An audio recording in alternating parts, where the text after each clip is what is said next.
Okay, so have you ever had a cleaning company or cleaning contractor come in and do the dust test in your facility when they're doing the walkthrough with you? Rookie move. And why is that a rookie move? Well, that could really not be one of your pain points because maybe there's a greater pain point than that. Right. We've experienced that where they were aware of the dusting issues and cobwebs that were in the corners, but there was a greater issue of communication that was happening on this particular walkthrough I'm thinking about. And it was, they were subcontracting their cleaners out. And the actual company that was showing up to clean, they never met with anybody there at the facility manager. And he was pretty irate that they didn't show up when he personally called a meeting with them. Yeah. And that was very problematic at the least. Yeah. And the contractor needs to be listening to the needs of the facility manager. It's not their job necessarily to call out every area that's getting missed. As a facility manager, you probably know where the problems are.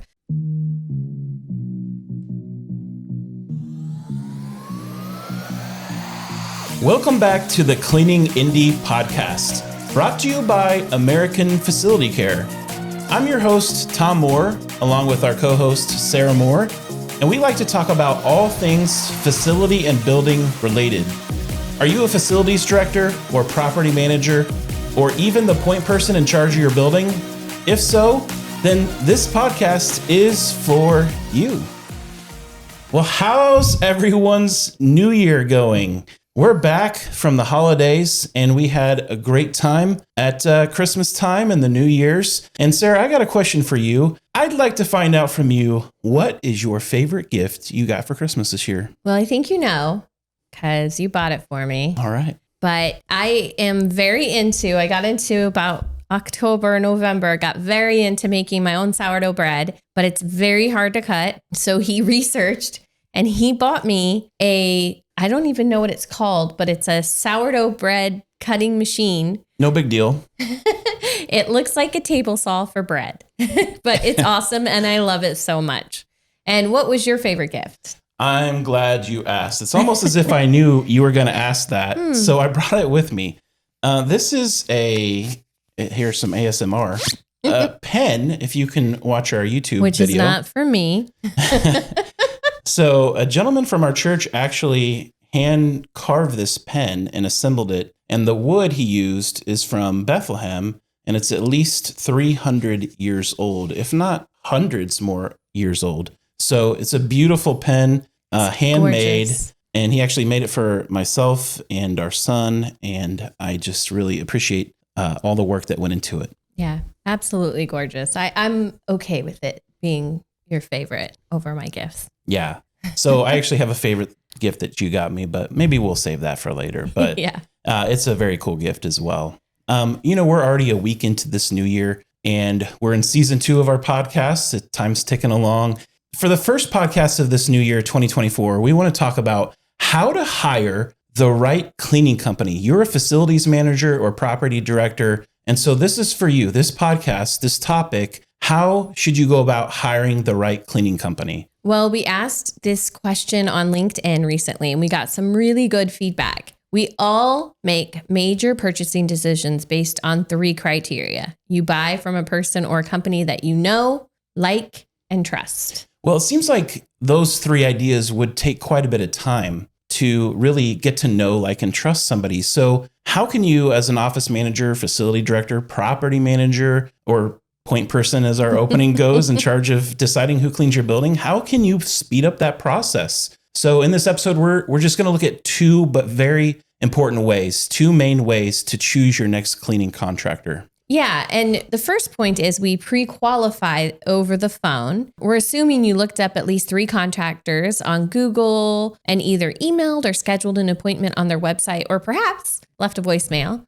Usually you'll end up talking to them over the phone. You'll want to ask several questions to make sure they're a good match to clean your building, as well as can they handle the size of your company and the number of people that go in and out on a daily basis, which is called your building density. Yeah, and these qualifying questions are going to drastically change based on, how large or how many buildings that you have to clean. So one question could be, well, how many years, you could ask your potential cleaning contractor, how many years have you been in business in this area, this local area? You know, if it's their first year and your square footage to be clean, your cleanable square footage is 500,000 square feet, perhaps this isn't the right first building for them to acquire, and maybe they need to take on something a little bit smaller. So you'll want to know that before they come out to meet you so you don't waste your time with them. Right. Another good question is, how large is your company? So you're going to ask them, you know, how big is your company? Can you give me a breakdown of the number of managers, supervisors, and cleaners?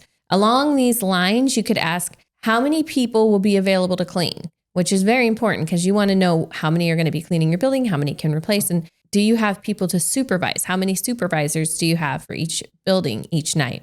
Odessa Woodley responded to our question on LinkedIn, and she had some really good suggestions for questions to ask contractors. Yeah, I had some really good back and forth. I was really happy that she responded to some of these questions. Oh yeah, that was awesome. You had some really good responses on LinkedIn. So we, if by any chance any of them are listening, we really, really appreciate your responses. It's so helpful. So one of the first things she said is she checks for references.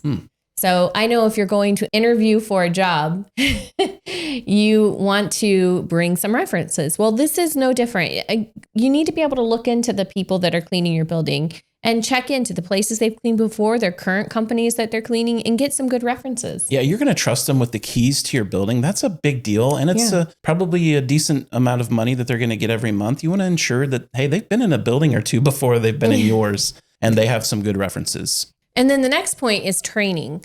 It's so important for you as a facility manager to know that the cleaning company is training, not just the initial, here's how to clean the toilet, but constantly training on best practices their employees. Yeah, it's very important. We have a training system that we call the hygienic system. And it's something that, like we said in the last podcast at the end of last year, it's the tell, show, do, review method. And that's something that we tell them what it is. It's either documented on paper, step by step, the process for cleaning a mirror, cleaning a sink that's in the app that they have. And then we show them ourselves, or our managers go there and show them exactly how we clean. Because the hygienic method, I mean, if you think about it, you don't want to clean the rim of the toilet first and then go and clean the flusher handle where everybody touches. That's not hygienic. And so you need to ask them, hey, what's your cleaning method? Get specific.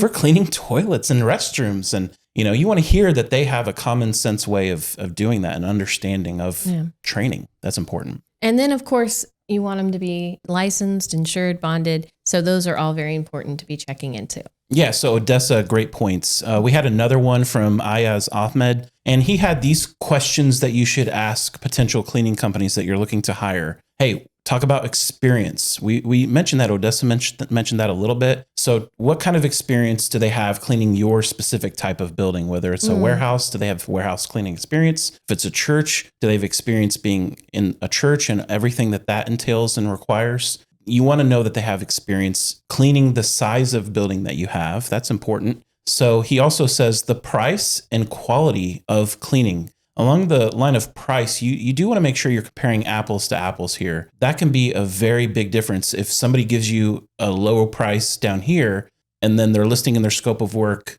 10 things that they're cleaning, and then you get a higher price that's listing 20 things that they're cleaning, you want to really compare and contrast the different scopes of work that you're getting and the prices and see if that lines up, and ask questions when you get to that point so you can get some clarity on that. And then also, the APPA level, he suggests you need to be at level 1. So if you're a facilities manager in the education space, you're going to know what the APPA level is. If you're unfamiliar with that, that is just the Association of Physical Plant Administrators. And so they offer a certified educational facilities professional credential. That's a mouthful.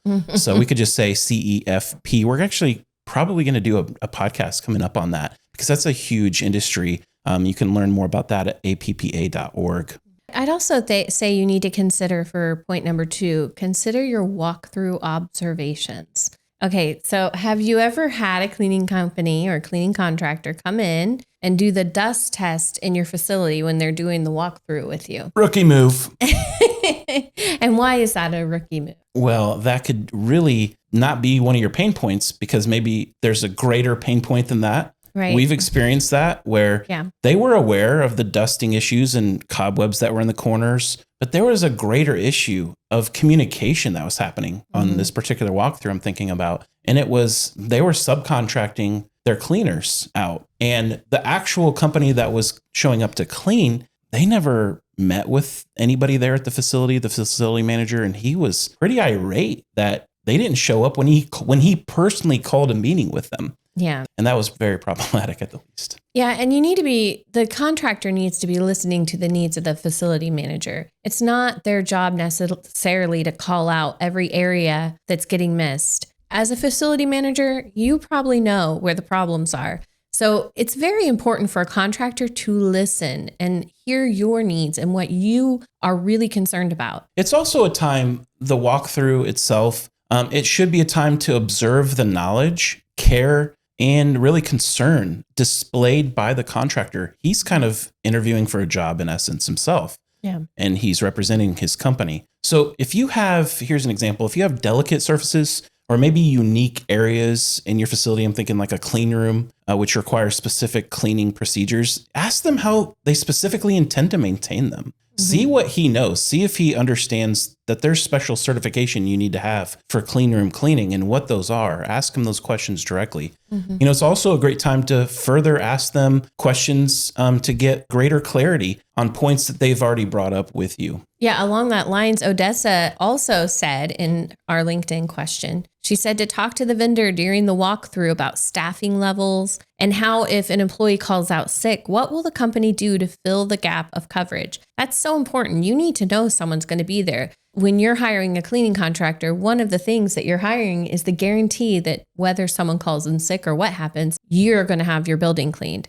She also said to find... Well, I just want to make a point there because we're coming up on year 10 for our business, which is exciting. Yeah. This July. And I'll tell you, we weren't perfect the first year, as is expected for a year 1. Yeah. But coming up on year 10, really years 2 through 10, we have a 100% attendance rate for our cleaners where we ensure that every cleaning scheduled day people show up for. Yeah. Yeah, I think that has to be a number one for a cleaning company. They have to have the plan for if someone doesn't show up, they have to have a plan for it. She also said to find out about background checks. They might say, hey, we do a background check. Is it the level that you want that background check to be? So it's definitely something to check into. Yeah, when we hire and do background checks through our background check company, there are multiple levels that you can decide from. Obviously, higher, greater levels require deeper investigation and that costs more. So if you are in a facility that's really a secured facility, you might have a higher level of background check than the $29.95 entry level that a lot of cleaning companies just go with automatically. And even if that's just what they go with automatically, it's not saying that you can't still go with that cleaning company, but it's an important thing to get clarified with them so that you're making sure that everything is the level that you would like it to be on. Yeah, they might be willing to pay the extra money, right, but you have to communicate that to them, that that's an important thing for your facility because it's a secured site. Right. And also their cleaning equipment. What's the age of it? How often do they service various equipment? And also along that lines is supplies. What brand of cleaning chemicals do they use? Are they using off the shelf? Or are they using professional brands? Yeah, this is something that's come up recently in a podcast of somebody that I follow on LinkedIn in the last week or two. Good point. Using professional chemicals versus off the shelf. You don't want your people shopping at Dollar Tree and just bringing in a bunch of Lysol to clean your building. Right. This isn't house cleaning. This is professional commercial building cleaning. So you want to ask them what are the companies that they order their products from. You need to ask them. Also along those lines, it's not necessarily a bad thing if you use something that's crossed over, right, to the residential industry as well. I'm thinking locally here in Indianapolis, Barkeeper's Friend is manufactured in Indianapolis, and they are a great product for stainless steel cleaning. And it works really well. It's very safe on all those surfaces. Yeah. And so that's crossing over into residential as well as commercial. But they do a good job. So it's important as a cleaning company to know the product that's going to do the best job and to buy that. That's right. So if the goal is to get to know, like, and trust your cleaning contractors, as we started this podcast off with, then hopefully you vetted them through multiple ways. I'm thinking you've Googled their company, you've read their reviews, you visited their website, maybe you read one of their blogs to see if you agree with it. Maybe you disagree with their blogs. Don't just take those for granted. Maybe you've listened to a podcast. We'll shout out ours here, our podcast, listen to it.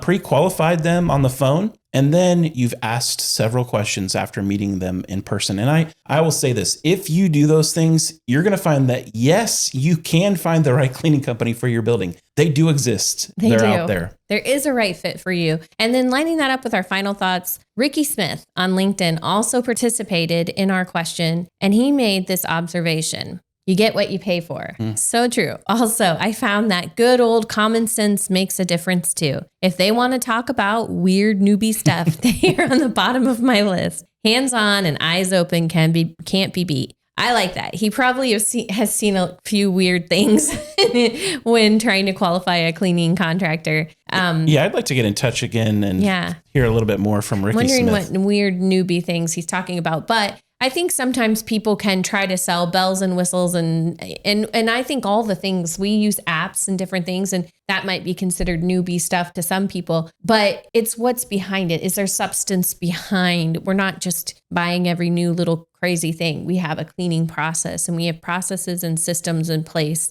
And that's what's important for a cleaning company. You need to have processes and systems in place. Yeah, you really want a contractor along those points that you made of technology, a contractor that's willing to utilize technology and innovative equipment, battery powered and robot powered. But you're not looking for a company that's jumping at the latest thing automatically. You're looking for a company that's going to just use what works, what's tried and true, and what is a fit for your facility. Right. So I want you to take a look and think about your budget. Maybe even whip out your phone right now, pull out your budget, look at your line item for your building cleaning. Think about how much that is each month. It's probably not that small of a number. In fact, we asked this very question in the facilities management group on LinkedIn, and we got 937 votes saying that maintenance and repairs account for 62% of those that voted their budget. So that's not a small number on maintenance and repairs. And if you think about it, if you think of a coffee maker and you think of the cleaning cycles, if you're not running it through the cleaning cycles, especially with hard water here in Indiana, it's going to break down. Maybe we've had a coffee maker break down within a year of buying it brand new off the shelf. And so you really have to maintain that properly so it has longevity. Same in your facility. If you're not getting your carpets properly maintained, it's going to put wear patterns that will never go away. Yeah. So you have to have, you have to ensure that you have a company that's vacuuming every day. Yeah. And I think we both talked about how we've gone into companies to do the initial clean and they either haven't been getting cleaned for months or they've not been getting cleaned well for months. And we can clean them and get them clean, but we can't fix the things that have gotten destroyed, the scratches, the tarnishes, the things that just aren't going to come off in cleaning. So it's so important to make sure that you're ahead of that, not trying to catch up. Yeah, that's what is included in the maintenance and repairs number of 62% of most people's budgets. It's replacing that carpet. It's replacing that scratched surface. And so that's why hiring the right cleaning company is so important. So important. Yeah. So, all right. If you like what you're hearing, leave us a review wherever you're listening to this podcast, whether it's on Apple, Google, Spotify, or wherever you're listening to podcasts. And if you're watching on YouTube, give us a thumbs up and subscribe. If you'd like to learn more about us, visit our website at cleaningindy.com. Take care, and we'll see you next time.